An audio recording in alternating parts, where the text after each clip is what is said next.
33-story hotel and condo project. I'd probably be okay, like like that. stop, tap. This is a plan by the community for the community. This one here, showing me. No problem, Ken. Thanks for having me. It's Kent Molgat for Kelowna Now. And we're joined by Dan Ryder, the official agent for the Gary Adams Green Party campaign in the 2015 election, and Stephen Fuhr, the victorious MP from that election, which is now caught up in a bit of a kerfuffle, so to speak. So, Dan, could you explain what this issue is all about and where it went wrong, if it went wrong? Sure, absolutely. We, as Greens, felt that our views weren't getting represented in Parliament because we had trouble electing MPs, so we were looking for a way to kind of get around this problematic first-past-the-post system to cooperate with another party and get some Green policy represented. So Gary Adams, the person who actually went for the nomination, decided that he would step down during the campaign if the Liberal candidate would represent Green policy on campaign and in Parliament. Can I stop you there? Who came to who first? Did the Liberals approach the Greens? Or did the Greens? It was the other way around.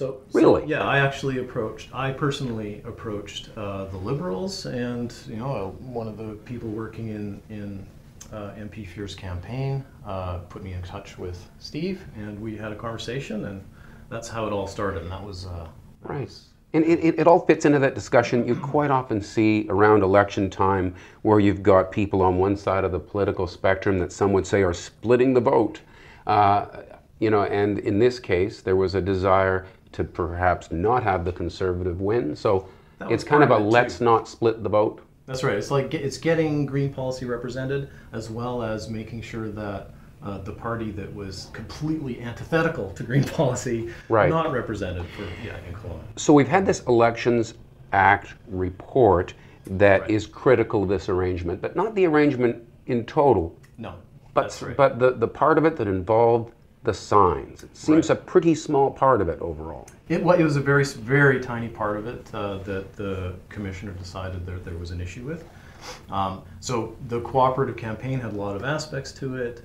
We wanted to make sure that the Green Party still had a presence after Gary Adams withdrew.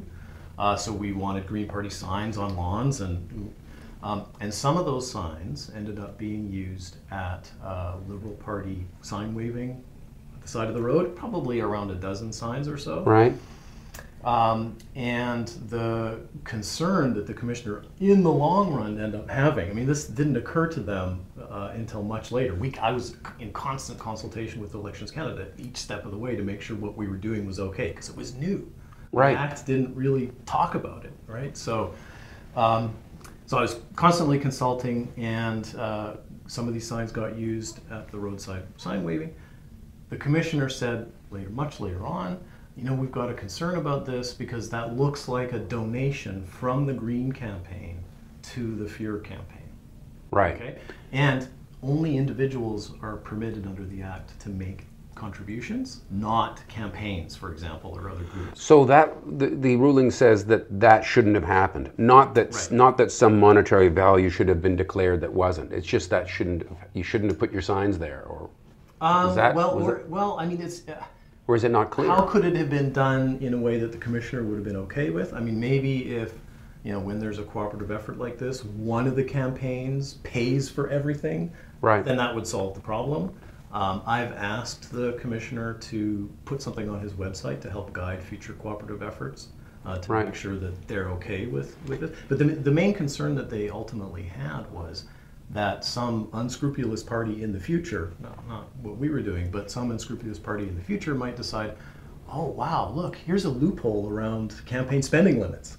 We can set up a fake candidate and they'll spend a bunch of money and that's a way we can spend more than we're actually allowed to.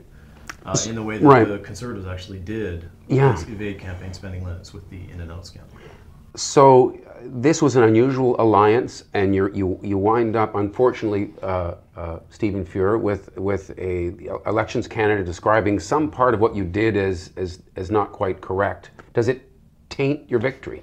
I don't think so. I mean, as Dan pointed out, we were breaking new ground. He was in constant communication with Elections Canada along the way. There is no guidance that in the Act that actually talks about this, so that's why he had to be in touch with them. And at the end of the day, people complained because they weren't, somebody obviously, or other people complained that they weren't happy with the outcome. And the commissioner has a responsibility, the office, to look into things.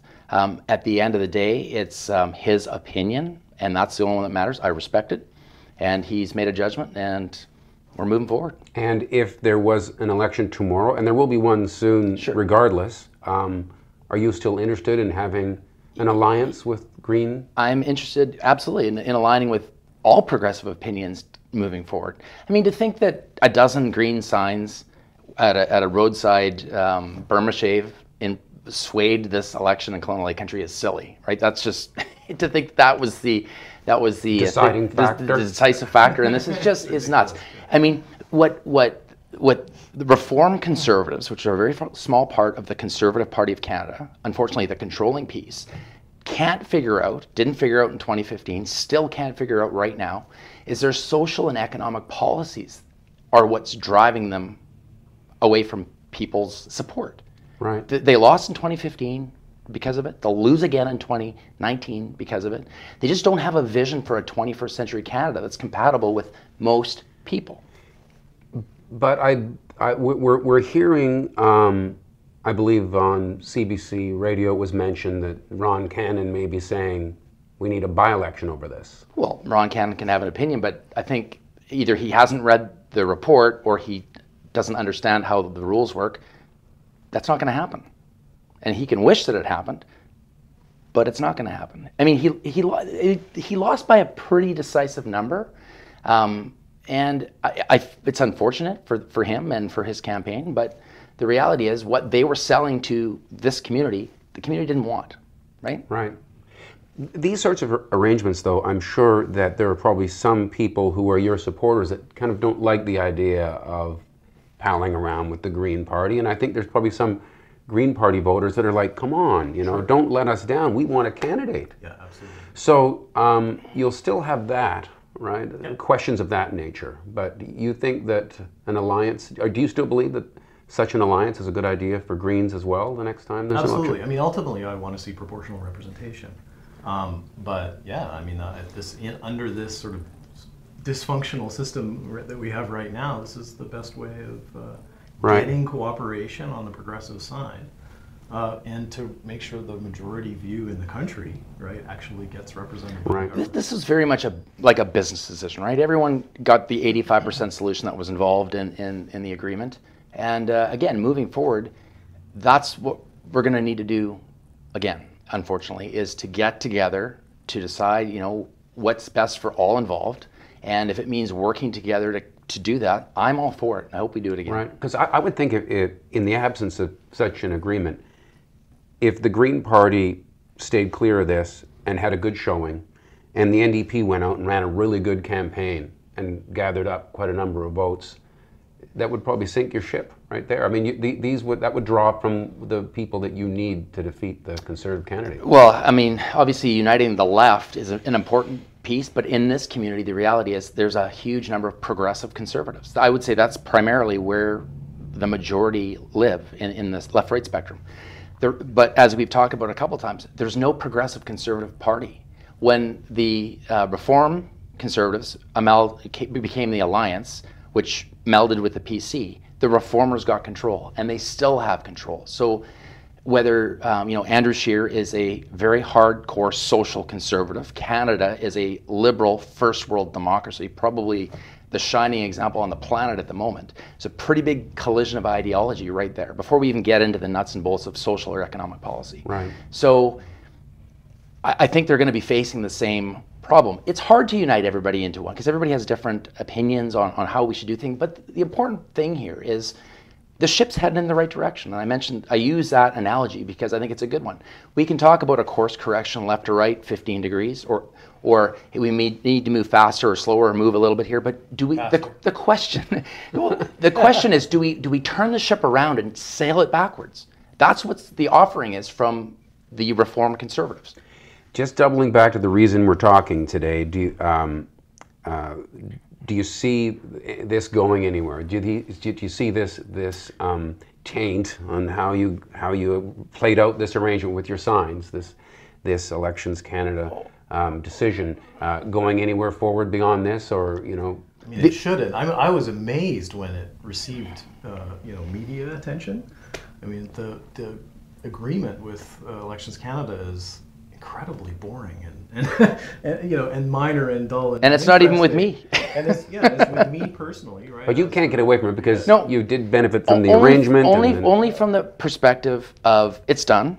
Only from the perspective of a political, idea, it's not. Because the Conservatives will use this to continue to beat me up with it, right? Because the average person walking around the street may not understand it, and they can just run around and make it into something that it's not. Right, they can go around saying that there was an arrangement with the Greens and Elections Canada didn't like it, and so it's tainted. Sure, and they can say read that. 2 paragraphs down to find out the Exactly. details of it. So, No. But it's sort of in keeping with their vision for the country, right? Let's take clean air, turn it into mud, and sling it. well, anyway, thanks for trying to clarify that mud for us just a little bit. Thanks. And thank you for watching Kelowna Now.